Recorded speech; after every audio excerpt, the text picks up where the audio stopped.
Alors, il est 13h30. Bonjour, rebonjour, re-bienvenue au Jeudi de TI. On va pouvoir commencer.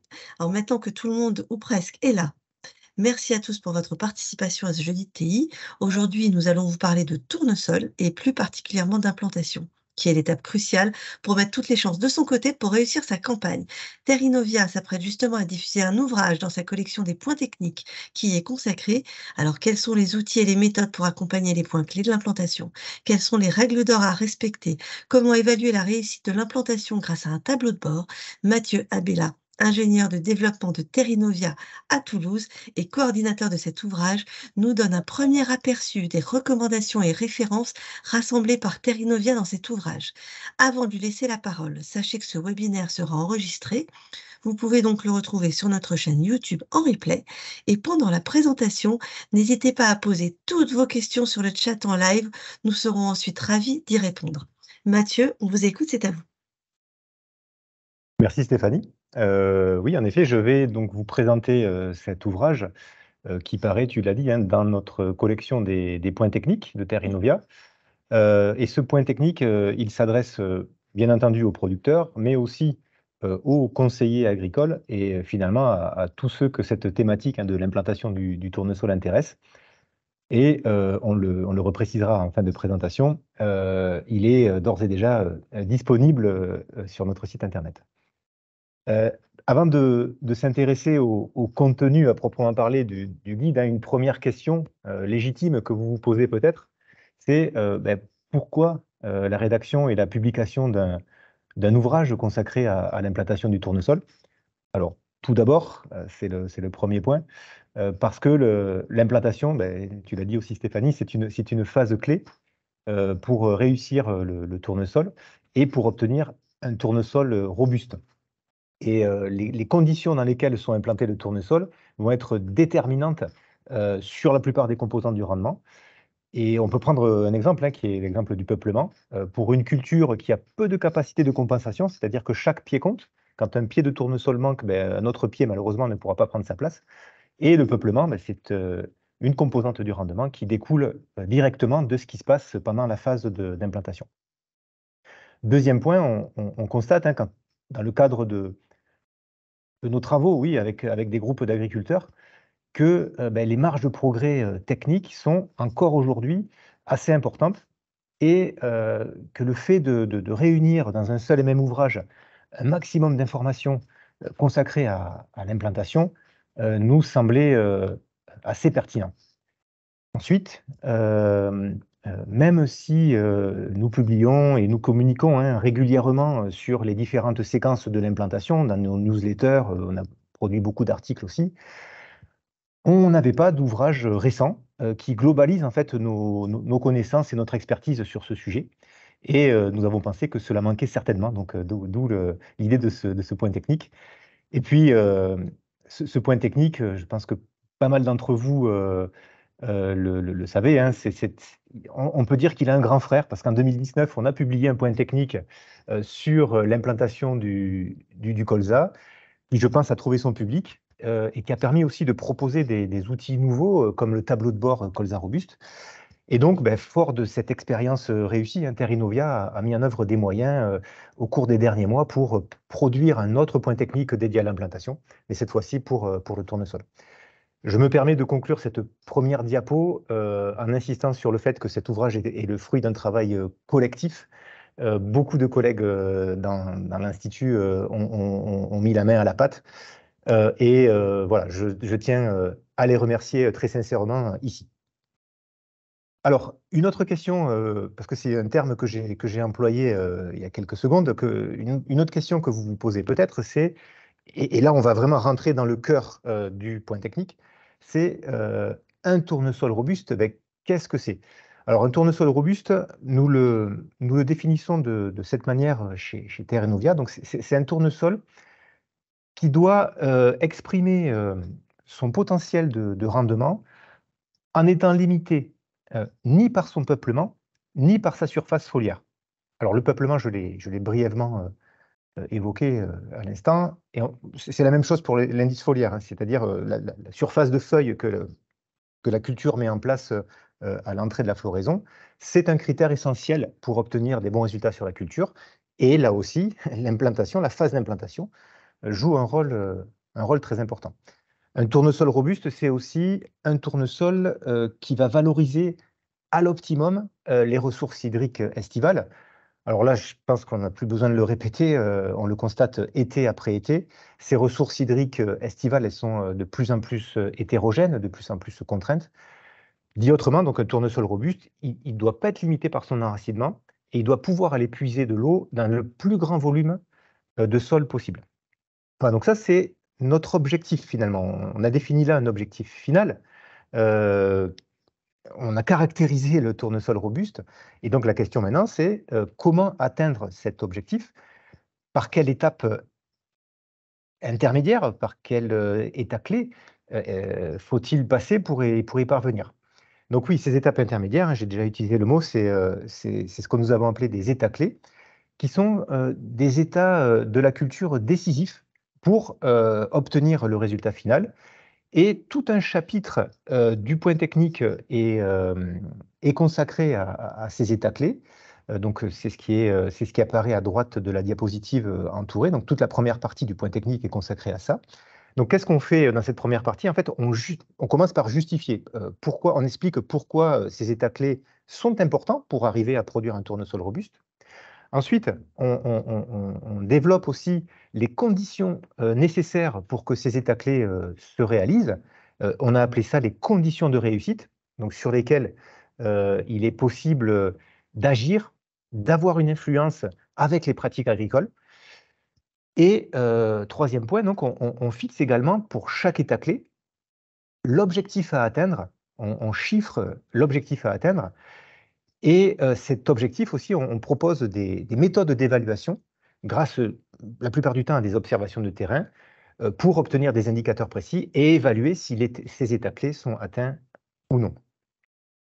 Alors, pour concrétiser un petit peu hein, ce que je viens de vous dire, qui est un petit peu théorique, hein, on peut l'illustrer à travers un exemple précis pour entrer plus dans le concret. Donc, l'un de ces états clés, bon, je l'évoquais tout à l'heure, c'est de maîtriser la structure de peuplement. Alors, dans cette première partie du guide, et encore une fois, on le fait pour chaque état clé, mais pour le peuplement, ben, on va préciser ben, en quoi cet état clé est important. Le peuplement, c'est une composante du rendement majeur. Hein. On sait qu'un peuplement, s'il est insuffisant ou s'il est excessif, ben, il est souvent corrélé à des mauvais résultats de la culture. On fixe aussi un objectif qui est d'obtenir en tournesol 5 à 7 pieds par mètre carré. Donc, on a un indicateur là qui est très précis, hein, qui est bien chiffré. Donc, l'objectif, c'est bien d'avoir 5, 6 ou 7 pieds de tournesol par mètre carré. Et aussi, ce qui est important, c'est qu'il soit bien réparti. Donc là, vous avez qui apparaît donc sur la droite de la diapositive, hein, une de nos références, hein, qui fait partie de notre expertise que nous avons autour du tournesol pour justifier donc tous ces objectifs.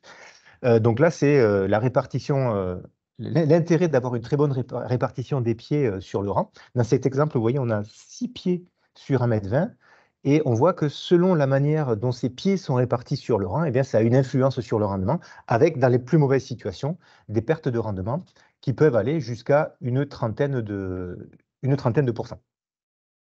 Et pour finir, hein, sur chaque état clé, excusez-moi, c'est passé un petit peu vite, sur chaque état clé, nous soulignons les conditions de réussite.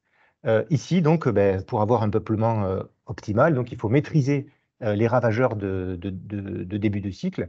Il faut aussi maîtriser l'enherbement et il faut parvenir à bien positionner les graines au semis.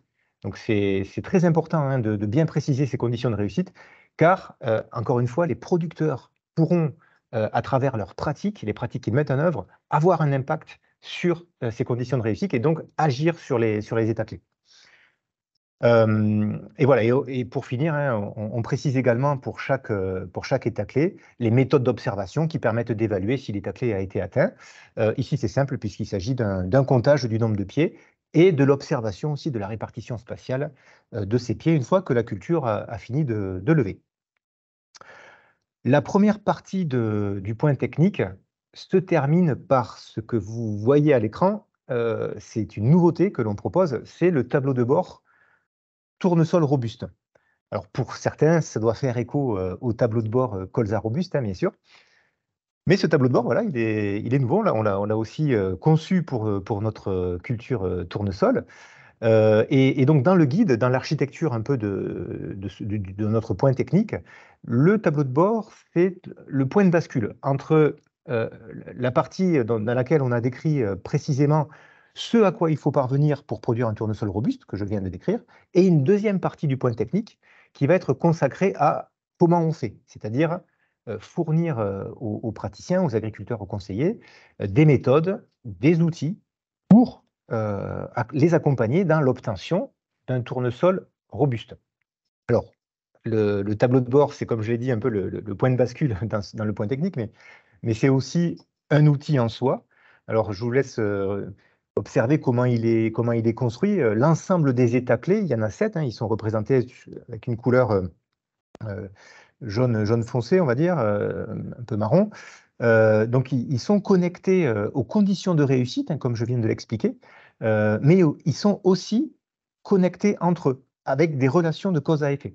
Donc, si je reprends mon exemple du peuplement, vous le voyez là sur la gauche du tableau de bord, il dépend des conditions de réussite qu'on a vues, qu'on a décrites, et il dépend aussi de deux états clés antérieurs.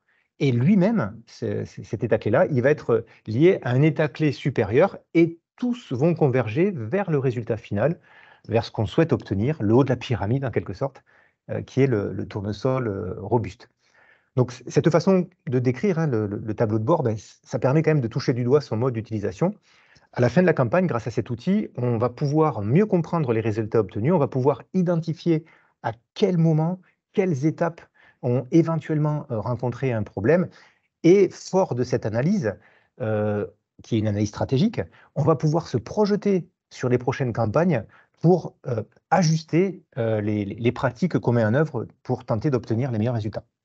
Voilà, donc le tableau de bord, il permet d'analyser l'efficacité des stratégies que les agriculteurs mettent en œuvre, et puis d'ajuster, voire de reconstruire ces stratégies pour obtenir donc le tournesol robuste.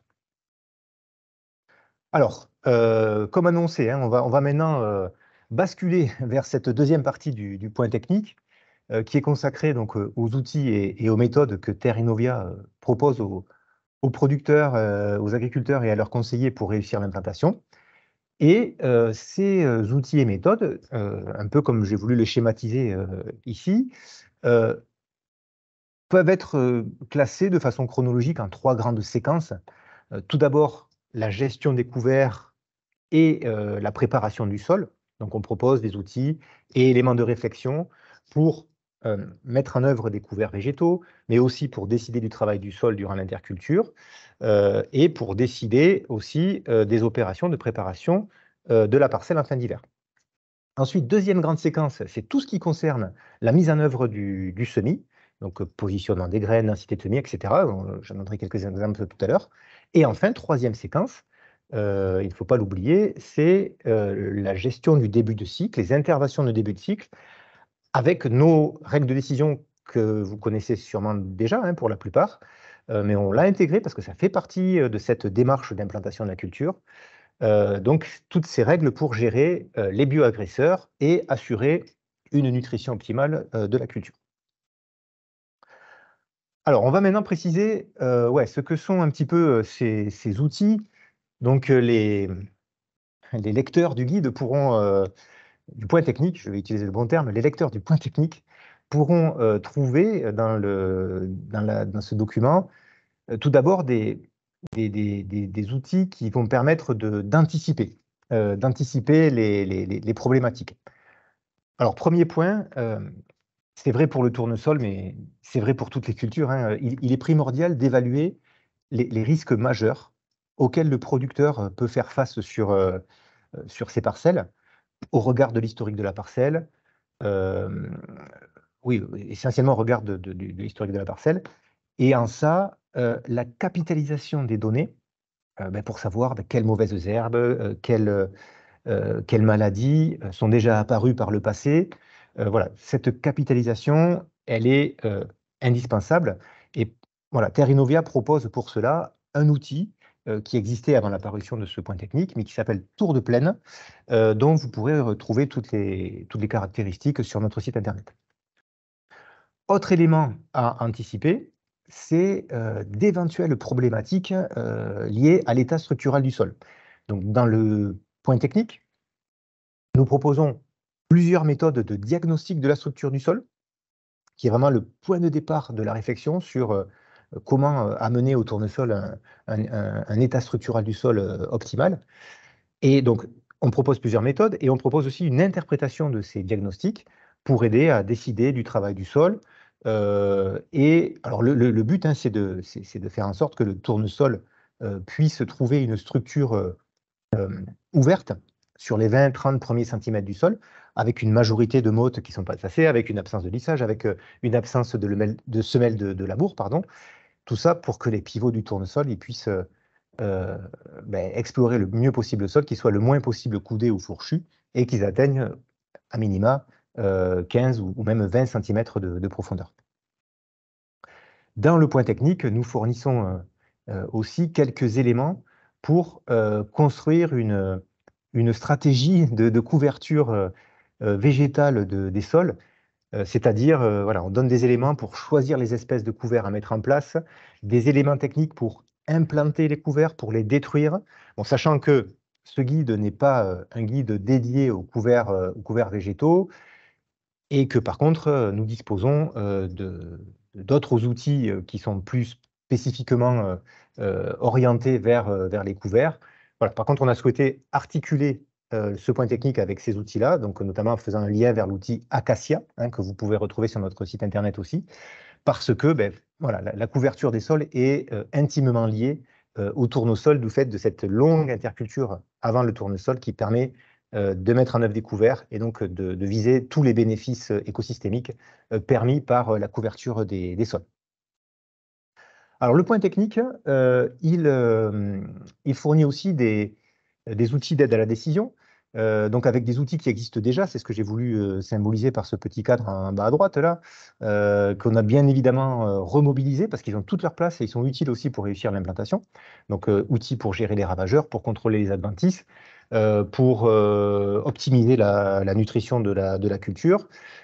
Voilà. Ou aussi toutes les préconisations de réalisation du semis, hein, période, profondeur, vitesse d'avancement, qu'on a synthétisé sur un seul et même schéma, comme vous pouvez le voir.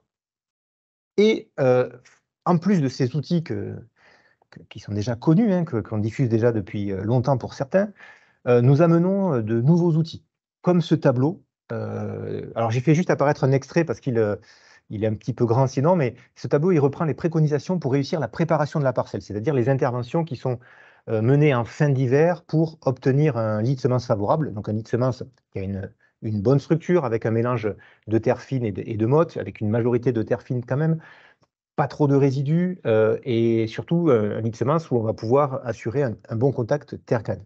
Donc, je n'ai mis qu'un extrait, mais quand même, on distingue les deux entrées, hein, du tableau, ces deux colonnes, car les préconisations qu'on amène sont différentes selon que le sol porte sur sa surface des résidus de couverts, ou de culture d'ailleurs, mais des résidus principalement de couverts, ou alors que le sol soit d'aspect nu. Voilà, on a des préconisations un petit peu différentes dans les deux cas. Alors, autre exemple d'outils, hein, nouveaux qu'on vous propose, ce sont ces arbres de décision pour gérer l'interculture. Donc là, vous avez ici l'arbre de décision pour les sols argileux. On en a un deuxième également pour les sols un peu plus légers, à tendance limoneuse ou sableuse. Et en fait, le rôle de cet arbre de décision, c'est de synthétiser plusieurs outils et méthodes. Le diagnostic que j'ai évoqué tout à l'heure, qu'on pose sur la structure du sol, les observations réalisées pour anticiper les principaux risques de la parcelle, la gestion des couverts, etc. Et donc, en fait, voilà, on fait cette synthèse à travers cet arbre de décision qui accompagne un peu l'agriculteur dans ses choix. Et bon, alors, juste pour compléter un petit peu, hein, le petit chiffre que vous voyez en vert, là, il est relié dans le guide, vous trouverez une explication un peu plus complète de la situation rencontrée. Et donc, vous aurez tous les détails dans le point technique. Et donc, la vocation de cet arbre, encore une fois, c'est bien d'accompagner l'agriculteur dans son cheminement, voilà, c'est le mot que je cherchais, de gestion de l'interculture avant le tournesol et d'articuler tous les outils qu'il a à sa disposition. Et j'avance que je vois l'heure tourner. J'ai quasiment terminé, Stéphanie. Le point technique se termine en fait par ce que vous voyez là, c'est-à-dire une page qui synthétise un peu les 10 règles d'or pour réussir l'implantation, de la capitalisation de l'historique parcellaire jusqu'à l'optimisation de la nutrition, en passant par les conditions d'intervention du travail du sol, le positionnement du semis. Voilà. Et chacune de ces règles, bien sûr, est développée dans le point technique. Et à chaque fois, l'ambition vraiment qu'on porte dans cet ouvrage, c'est d'expliquer pourquoi elles sont importantes pour l'objectif final, donc il est d'obtenir un tournesol robuste. Je dirais aussi et surtout de donner les moyens aux agriculteurs et aux conseillers d'y parvenir, avec des outils pour anticiper les problématiques, des outils pour décider, dans la mesure du possible, faire les bons choix, on va dire, et aussi des outils pour évaluer, ça c'est très important, évaluer les pratiques que l'on met en œuvre, savoir ben voilà, quelle efficacité ou quel impact ont eu tel ou tel choix que nous avons pris. Et finalement, donc, entrer dans une forme de schéma d'amélioration continue. Et là, donc, je pense au rôle que peut jouer le tableau de bord. Pour ma part, ce sera la dernière diapositive. Après, je te repasse le relais. Donc, simplement pour... voilà, j'évoquais tout à l'heure l'articulation hein, qui nous tient à cœur de faire entre tous nos outils et toutes nos productions, on va dire.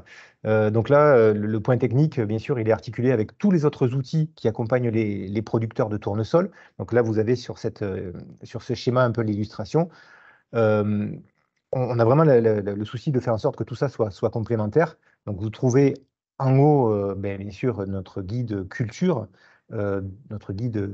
tournesol, qui est un peu notre Bible à nous. Et en dessous, tous les autres outils et guides. Alors j'en ai évoqué certains. Hein. Bon, le point technique, c'est l'ordre du jour, mais j'ai évoqué également Acacia tout à l'heure rapidement, le tour de plaine. Voilà, il y en a d'autres. Donc certains ont fait l'objet de jeudi de TI, hein, si je ne me trompe pas, c'est le cas de Quand semer pour récolter. Voilà, et pour la petite histoire, on va dire, cette illustration paraîtra dans le prochain numéro de Perspectives agricoles, dans lequel vous retrouverez un dossier de 15 pages sur le tournesol, qui abordera parmi les articles la notion de tournesol robuste, et ce point technique sera évoqué. Et donc, je ne peux que vous inviter à la lecture de ce prochain numéro de Perspectives agricoles. Stéphanie, est-ce que je te repasse le relais? Oui, merci beaucoup Mathieu pour cette présentation très complète. On vous a mis dans le fil de discussion le lien pour commander cet ouvrage, pour avoir plus d'informations si vous le souhaitez. Alors, il y a quelques questions sur ta présentation, Ouais. Mathieu. Alors, je vais commencer par la première. C'était au début de ta présentation. C'était 5-7 pieds par mètre linéaire ou par mètre carré? Oui, c'est par mètre carré, ouais. C'est bien C'est par par mètre mètre carré. carré, parce que Pardon si j'ai fait un lapsus, mais c'est bien par mètre carré. Ouais. sur la diapo, c'était bien marqué par mètre carré. C'était Mm. pour ça, quelqu'un qui suivait particulièrement bien Ouais. ta présentation. Merci d'ailleurs. Et une et une 2e question, quel est l'effet du phosphore et de la localisation au semis sur la levée et l'esquive des attaques de ravageurs? Oui, alors c'est une question là, on rentre vraiment dans un sujet très Ouais. technique. Alors, je ne sais pas si je peux me lancer dans une explication ici. Ce que je peux proposer, enfin, On des peut pro résultats. Hein. mmh, Ouais, on a testé, oui, la localisation du phosphore au semis. Ce que je peux proposer, c'est de faire passer quelques éléments, peut-être, soit ouais, dans la conversation ou ouais. dans un mail, je ne sais pas. Mais je ne vais peut-être pas me lancer dans des explications maintenant, ce Oui, serait un petit peu. c'est un peu trop détaillé. Ouais, en tout cas, Un on jeudi a, de on a des TI, éléments, ouais. On a des éléments à partager sur ce sujet-là. Ouais. Je pourrais oui, répondre. Mm. d'accord. Dans ces cas-là, la personne qui est intéressée, elle peut peut-être prendre contact avec toi Oui, ou ça, ouais, tout à fait. Mm. d'accord. Parfait. Et alors, du coup, moi, j'ai également 2 petites questions sur le point technique. À quel moment le tableau de bord peut-il être utilisé par les agriculteurs et leurs conseillers?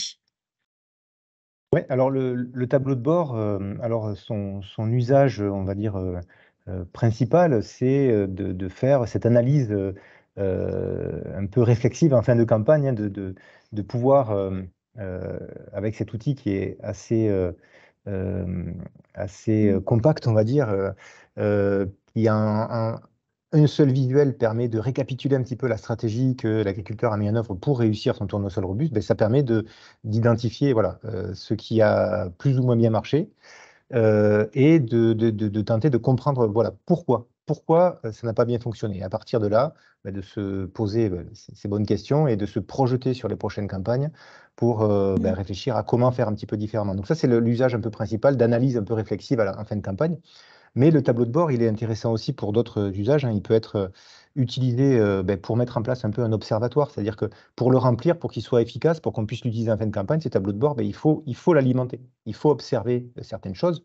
On parlait du peuplement, on parlait enfin, je n'ai pas évoqué, mais il y a aussi les pivots, hein, la profondeur et la forme des pivots. Tout ça, c'est des éléments super intéressants pour pouvoir poser des diagnostics et pouvoir après ben, progresser dans ces pratiques. Donc voilà, ça permet de faire, d'avoir un peu ces étapes, ces moments clés où il faut aller observer des choses sur la culture et de ne pas les louper. Et puis, en début de campagne, on peut aussi s'en servir pour imaginer des stratégies, parce que ben, la manière dont il est construit, finalement, c'est on prend un peu la problématique à l'inverse, c'est-à-dire qu'on on pose d'abord les objectifs et ensuite on se demande comment y arriver. Et donc, comment y arriver, c'est les pratiques. Et les pratiques, on peut les construire, les imaginer en début de campagne, faire une conception un petit peu de stratégie pour l'obtention du tournesol robuste et évaluer cette stratégie à la fin de l'année. Voilà, il y a trois Mmh. usages principaux du tableau de bord. Parfait. Et alors, je reprends la question sur l'air fertile, là, localisé sur tournesol. Donc, on a mis ton mail dans le fil, Mathieu, dans le fil de discussion. Il y a plusieurs personnes qui sont intéressées, justement, Ouais, pour avoir ces d'accord. résultats-là, Ok. techniques. Bah, n'hésitez pas, tous ceux qui sont intéressés, vous pouvez envoyer un mail à Mathieu, qui pourra vous répondre, parce qu'il y a plusieurs personnes intéressées. J'ai une dernière petite question sur la couverture des sols. Est-ce que ce point technique parle de la couverture des sols et quel type d'informations il contient? Oui, on aborde la couverture des sols, en effet, les couverts végétaux.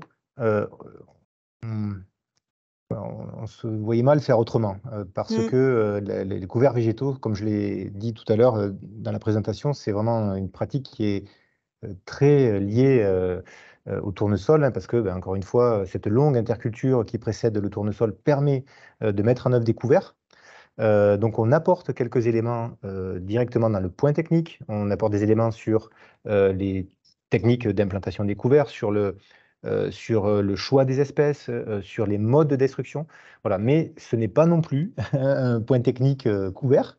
On a d'autres outils qui existent sur ça. On a acquis pas mal d'expertise hein, chez Terra Innovia bah, depuis toutes ces années là, pendant lesquelles on Mmh. travaille sur les couverts. Donc voilà, on aborde les couverts et on fait des liens vers, ben, notamment, je parlais d'Acacia, hein, cet outil qui permet de choisir les espèces de couverts pour concevoir son mélange un peu maison, on va dire, qui correspond en tout cas à ses attentes, à ses besoins. Voilà, donc on fait les liens vers les outils un peu plus complets dont nous disposons dans la boutique. Parfait, merci beaucoup Mathieu. Bah, écoutez, merci à tous. On espère que ce webinaire, de présentation de ce nouveau point technique sur l'implantation du tournesol vous a intéressé. N'hésitez pas à commander d'ores et déjà l'ouvrage sur notre site. On vous a mis, un lien, dans le fil de discussion, voilà, donc il est disponible, vous pouvez d'ores et déjà le commander. Et pour ma part, je vous donne rendez-vous le 9 novembre au prochain Jeudi TI pour parler cette fois de marge économique du tournesol. N'oubliez pas, vous pouvez retrouver ce webinaire sur notre chaîne YouTube. N'hésitez pas à le liker, à le partager sur nos réseaux. Et je vous dis à très bientôt. Une très bonne après-midi. Et merci beaucoup. Merci beaucoup, Mathieu. Merci Stéphanie, merci à tous.